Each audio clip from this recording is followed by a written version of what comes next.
Good afternoon, jurors. As you probably recall from jury selection, my name is Mary Ellen Albanese. I'm a senior assistant district attorney in the Orange County District Attorney's Office, and together with my colleague, Tanya M. Beamer, it is our privilege and our responsibility to be representing the people of the state of New York in this matter. This is a trial of the charges contained in the indictment Judge Williams just read to you, Ulster County Indictment Number 2015-119. And the charges he read to you are the facts that I will be proving to you beyond a reasonable doubt once this trial gets underway shortly today. Ladies and gentlemen, obsession. This is a case about one man's obsession. It was an obsession furthered by manipulation and deception. And it was an obsession that ended in someone's death. You're going to hear in this trial about a man who was found dead in his car in an isolated part of the parking lot near his gym in the town of Ulster, County of Ulster, State of New York, November 29, 2011. Thomas Coleman's body was found in his car that day by his wife Linda, after she couldn't locate him for several hours and went looking for him. He was a fairly young man in relatively good health, although he did suffer from sleep apnea, a serious and dangerous medical condition in which someone stops breathing during sleep multiple times per night. And at first, no one could figure out why Thomas Coleman died. After a series of autopsies, examinations, toxicological analyses, toxicologists kept finding a certain medication in his system, in different specimens taken from his body. And that specimen was midazolam. That is a conscious sedative that slows your respirations. It is a drug not available over the counter or by prescription to an individual. It is a drug primarily used in a clinical setting with strict monitoring in place. It is a drug typically used by doctors and dentists. And you will hear there is absolutely no reason for Thomas Coleman to have midazolam throughout his system as determined in the autopsies. You'll hear from several forensic pathologists, and their testimony will establish beyond a reasonable doubt that the cause of Thomas Coleman's death was acute midazolam poisoning, and the manner of his death was a homicide. Now that's not the end of the story, because when the police began investigating that first day at the Planet Fitness parking lot up on Byron Lane in the town of Ulster, they came upon a disturbing and strange video, because a store near that Planet Fitness, a Kohl's store, had a single video camera. It was motion activated. It was quite a distance away from where Thomas Coleman's car with his body was found. But it still did record his car pulling in. But as I said, it's odd, because first, at about 4:40 that morning, a different vehicle pulled in and parked in that remote part of the parking lot, far from Planet Fitness. It pulled in, it parked, and it waited. It waited for about 15 minutes. And after that time, Thomas Coleman's car pulled in and drove over, parked right next to it. Those cars remained side by side for about a half hour. And again, the Kohl's video is not close enough that you can see people moving, doors opening, anything of that sort. You can see those cars remain side by side for the half hour. After that half hour, the first car drove away. Thomas Coleman's car stayed there. And it stayed there for hours until later that morning, Linda Coleman, his wife, found him. And you will see from the video, prior to that time, no one else approached Thomas Coleman's vehicle.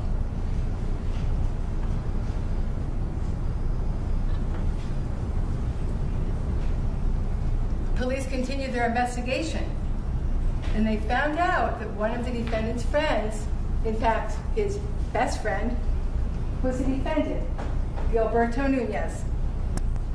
Gilberto Nunez is a dentist. That by itself means little.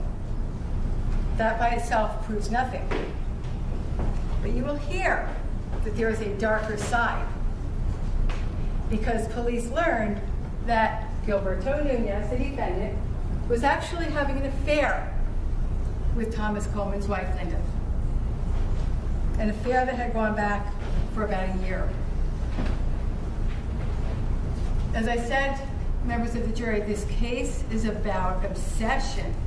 Gilberto Nunez was obsessed with Linda Coleman. To further the obsession, he used deception and he used manipulation to try to drive Thomas and Linda apart and to get Linda for himself. He went to extraordinary lengths to do this, and you're going to hear about a lot of those extraordinary lengths he went to over the next few weeks. He tried everything he could think of, but when everything backfired and it didn't work, he took the ultimate step. In January 2011, when the relationship was beginning, Linda received some disturbing anonymous text messages from a person, Samantha, telling her that Tom and she, Samantha, were having sex, wild sex, and saying some other not very flattering things about Linda. Linda, of course, was upset about the text messages and showed them to the defendant. He told her that he would look into them. And several days later, he presented her with a top secret CIA letter detailing the Central Intelligence Agency's investigation of these text messages.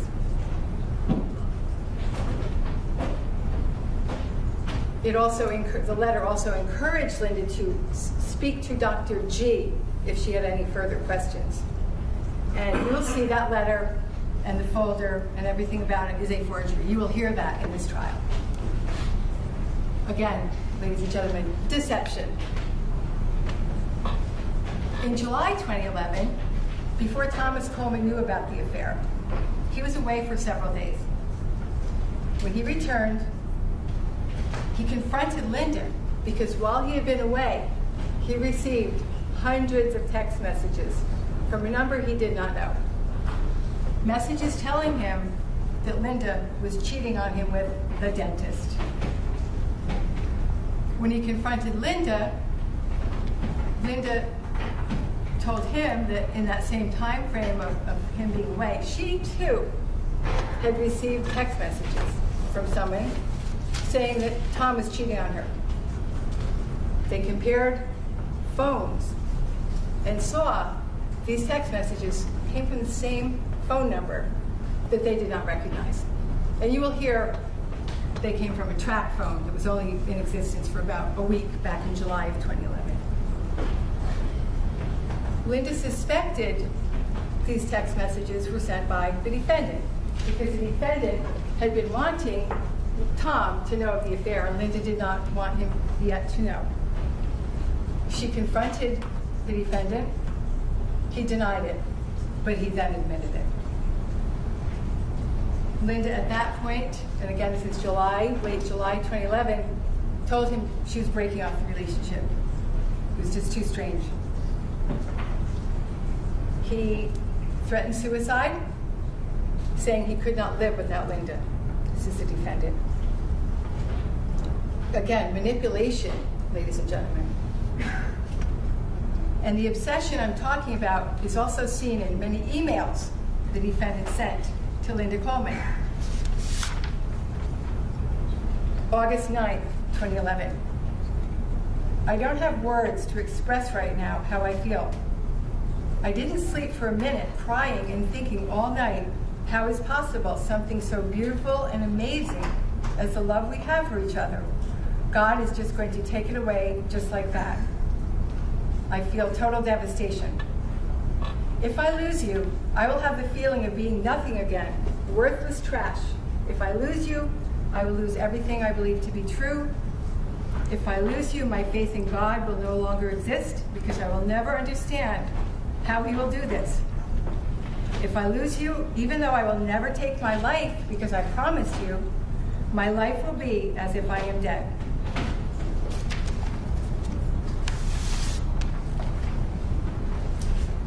August 19th.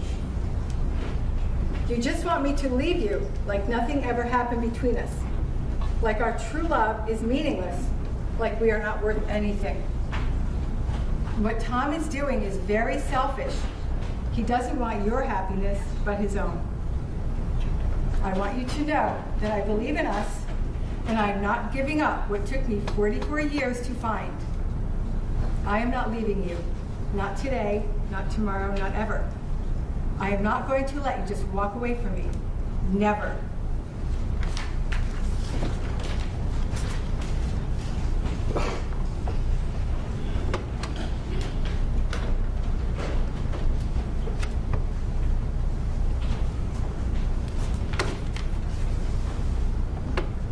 And around the same time, the defendant created a fake email account as his mother, sent Linda an email purportedly from his mother. He later admitted he created and sent the email. Now, you'll hear the entire email during the trial. I just want to read a couple sentences from it. August 16th, 2011. Again, purporting to come from the defendant's mother. Quote, "My father, my brothers and sisters, we are all so thankful to God, first, for placing you in my son's path, and second, to you for loving him the way you do, like no other woman has loved him before. I know you and my son have something true and special, and that is a blessing from God. I know it's difficult, but both of you together can do it. At the end, your children, your parents, and your family will always love you. At the beginning, it's going to be hard on all of you, but once they see how happy you are with my son, slowly they will see what a good soul he has, and they will love him as well. I know that you and your husband, no matter how hard you both try or want to work things out again and go back to normal, they never do.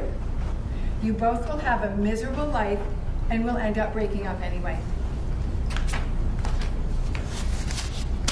Again, ladies and gentlemen, deception, manipulation. So once the defendant had sent those hundreds or more of text messages, now Thomas Coleman knew of the affair. And the affair continued with Thomas Coleman's knowledge.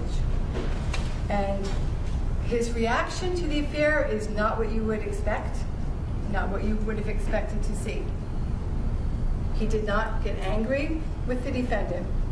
He did not punch the defendant. He did not tell his wife to leave or move out, and he did not move out. It seemed that he accepted the situation. It seemed that he was willing to give time, hoping that Linda would make up her mind, make a choice between the defendant and himself. Linda Coleman always made the defendant aware that she loved her husband and that he was her best friend. She was not willing to move out of her home or leave her children. The defendant was always made aware of that.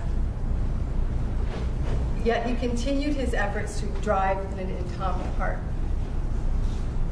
He tried to fix Tom up with other women. He told these other women that Thomas Coleman, was in the process of a divorce and was having trouble moving on from his marriage.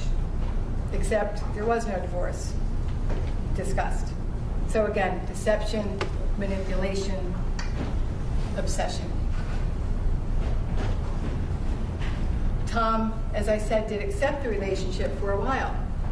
Sometime in early November of 2011, Linda realized that things might be changing, and that she started realizing maybe she was about to lose Tom. And she more or less came to her senses and made the decision that she was choosing Tom over the defendant. Both Linda and Tom were concerned and afraid of what the defendant would do when she told him that the relationship was going to be over, based on his past suicide threats and so forth.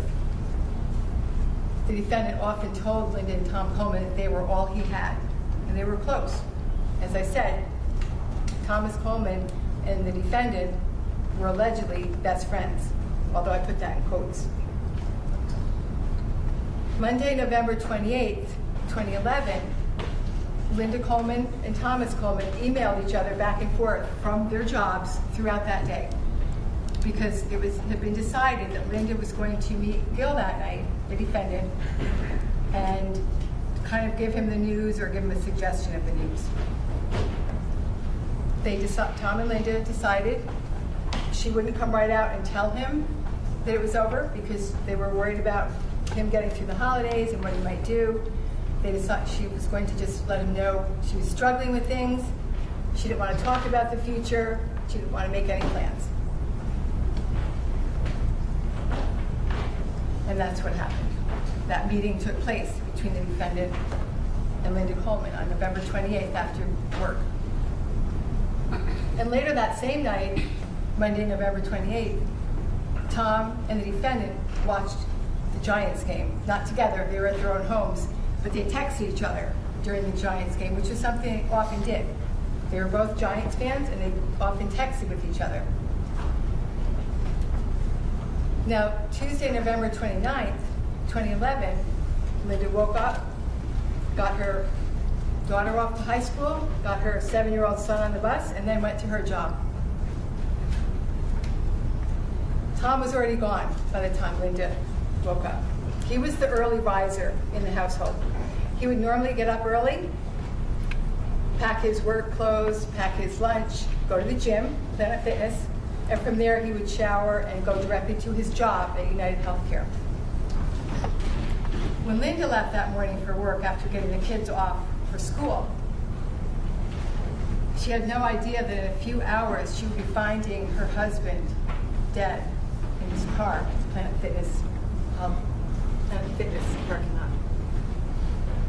When the police went to the Planet Fitness parking lot after Linda called 911 and the investigation began, Thomas Coleman had his cell phone in his car. It was in the car with him. He was dead. He had been dead for a number of hours, but his cell phone was there. Police later obtained text detail records for both the carriers, for Thomas Coleman and the defendant. They had separate cell phone carriers, and it shows the text messages back and forth if you ever request those.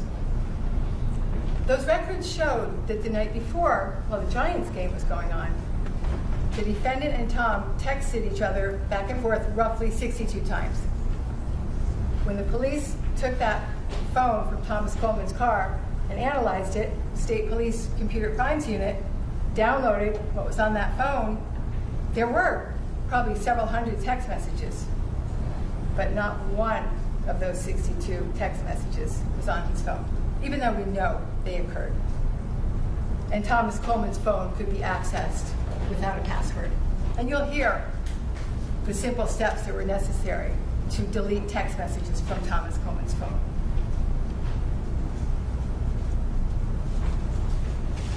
Now, the investigation progressed, and police at one point obtained a number of search. Throughout the investigation, they obtained many search warrants, but there were a group of search warrants issued in February of 2012. Search warrants for the defendant's office.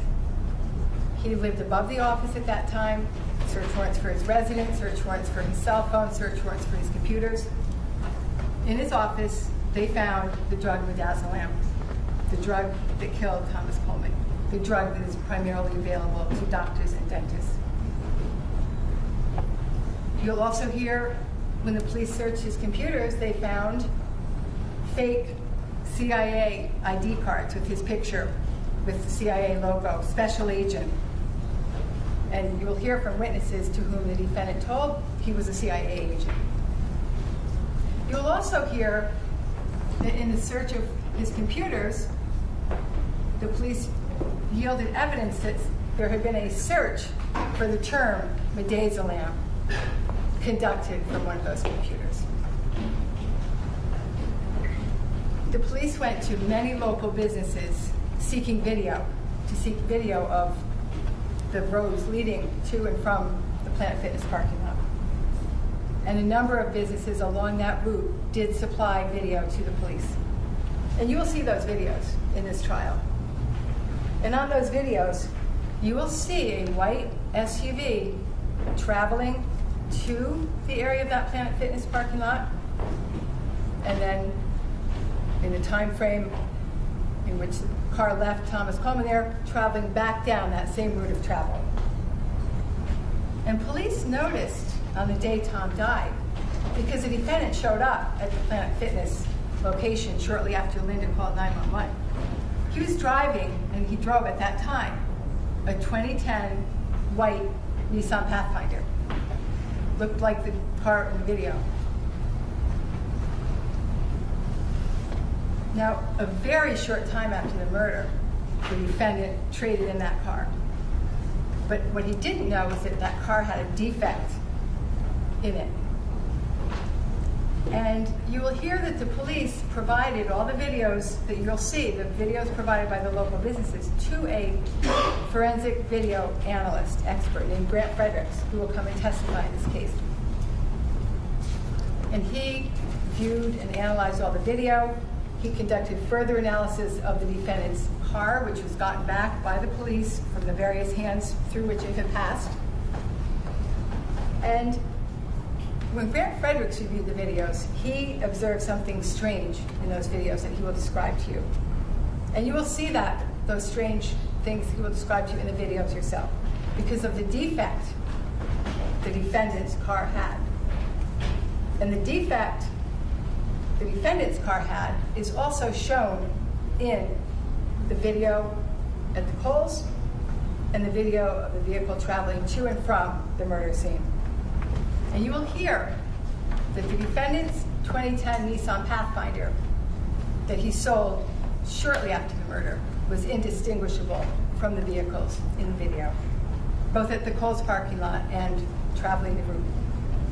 So, ladies and gentlemen, that is a general idea of what you're about to hear in this trial. We have a lot more evidence than what I've just gone over, but I'm just going to let you know that beyond a reasonable doubt, this evidence will prove the defendant is guilty of murder in the second degree and 2 counts of criminal possession of a forged instrument in the second degree. I would ask you to keep an open mind throughout the trial until Judge Williams finally gives the case to you for your deliberations. But I am confident when you get to that point, you will not hesitate to find the defendant is guilty as charged. Thank you.